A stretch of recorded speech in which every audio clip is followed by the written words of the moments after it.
Magandang gabi. Sama-sama po nating basahin ang teksto na ating pagbubulayan ngayong gabi. Ito po ay mula sa Isaiah 49 verses 1 to 6.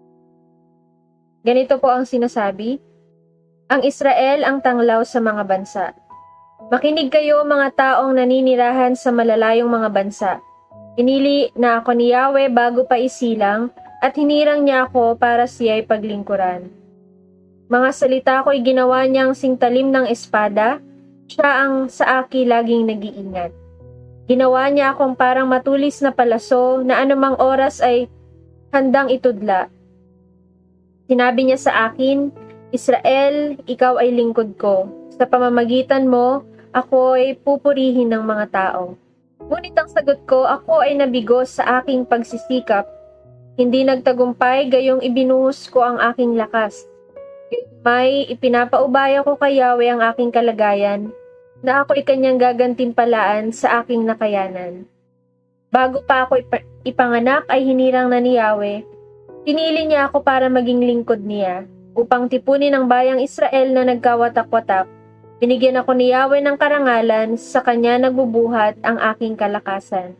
Sinabi sa akin ni Yahweh, Israel na aking lingkod, may mas mahalaga pa akong ipapagawa sa iyo. Bukod sa pagpapanumbalik sa mga Israelitang nalabi, gagawin din kitang liwanag sa mga bansa upang ang buong daigdig ay maligtas. Tayo pong lahat ay pinagpala sa pagkabasa ng kanyang mga salita.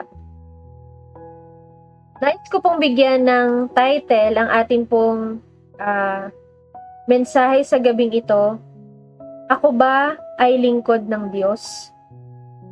Isa pong tanong para sa ating lahat, hindi lamang po sa amin na mga manggagawa, mga pastor, mga diakonesa, ngunit tanong para sa atin na mga mananampalataya.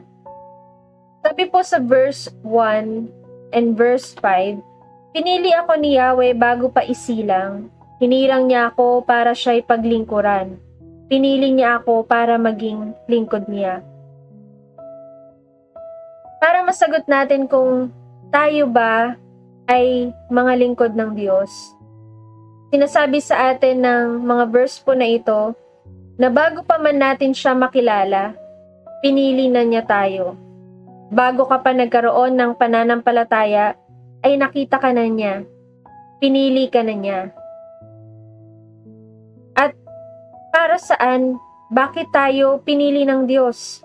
Bakit niya tayo pinili para maging kanyang mga lingkod? Sa libro po ni Rick Warren na Purpose-Driven Life, sabi po doon, ang purpose daw po ng pagkakalikha ng Diyos sa tao is for worship.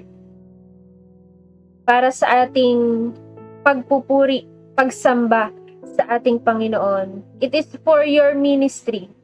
Para sa ating pong mga iba't ibang mga ministeryo.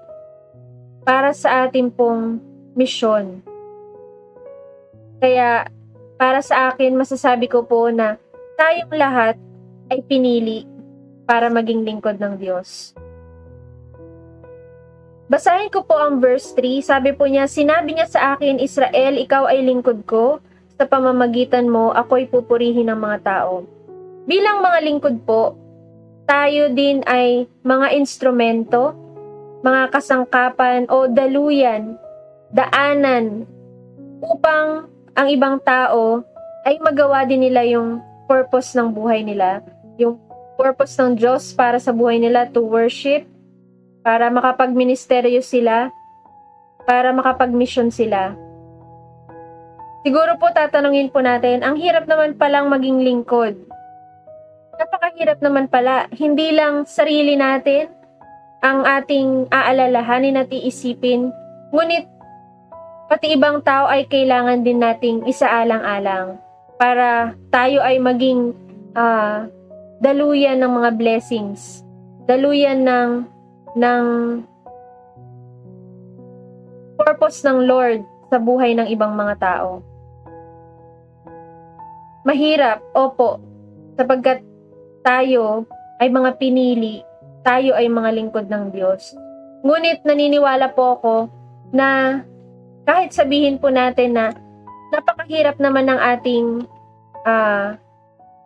purpose, ay alam po natin, sigurado po tayo na hindi po tayo pababayaan ng Diyos na tumawag sa atin bilang kanyang mga lingkod. Sabi po sa verse 4, ngunit ang sagot ko, ako ay nabigo sa aking pagsisikap. Hindi nagtagumpay, gayong ibinuhos ko ang aking lakas. Di ba tayo man po ay dumarating sa punto na kagaya nito? Sasabihin natin, ginawa ko na ang lahat, Lord, pero bakit parang hindi naman ako nagtatagumpay?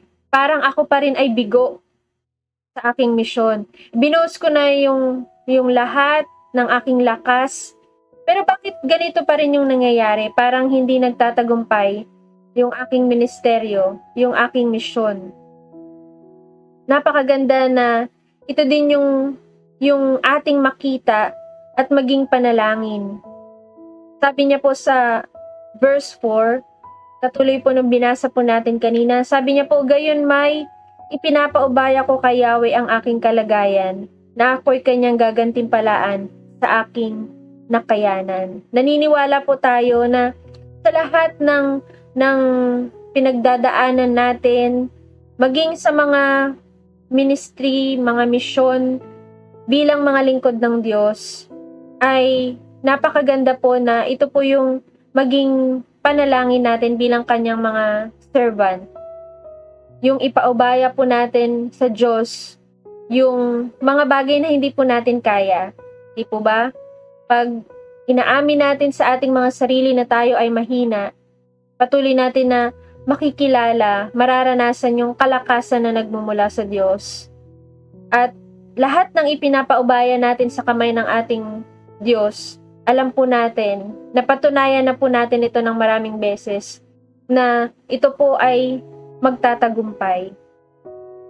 Sa verse 6 po, sabi po niya, sinabi sa akin ni Yahweh, Israel na aking lingkod, may mas mahalaga pa akong ipapagawa sa iyo. Bukod sa pagpapanumbalik sa mga Israelitang nalabi, gagawin din kitang liwanag sa mga bansa upang ang buong daigdig ay maligtas. May mas mahalaga pang ipapagawa ang Diyos sa atin. Kaya sabihin mo sa sarili mo, hindi pa tapos ang Diyos sa akin. Hindi pa tapos ang Diyos sa iyo. You are still a work in progress. Ibig sabihin, opo, hindi po tayo perpekto. Marami pang kailangang ayusin yung Diyos sa buhay natin. At alam naman po natin na hindi po siya tumitigil at hindi po siya magsasawa na iayos tayo.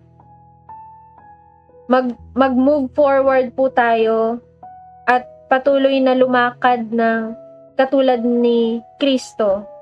Ibig sabihin po, we are still a work in progress. Pwede pa tayong lumago, pwede pa tayong mag-grow. Hindi pa natatapos yung level ng ating paglago sa ating pananampalataya, sa ating buhay at sa ating buhay paglilingkod. Gusto ng Diyos gumanda ng gumanda, umayos ng umayos, matuto ng matuto, umunlad ng umunlad. May mas mahalaga pang ipapagawa ang Diyos sa atin. At maliban sa tayo ay lingkod, at tayo ay mga instrumento para sa ibang mga tao, tayo din ay magiging liwanag, upang ang lahat ng mga tao ay makakilala sa Diyos at maligtas. Bilang pagtatapos po, nais ko pong tignan natin ang lyrics ng isang awit. Ang title po niya ay Heart of a Servant. Ganito po nawa yung maging puso natin bilang mga lingkod ng Diyos.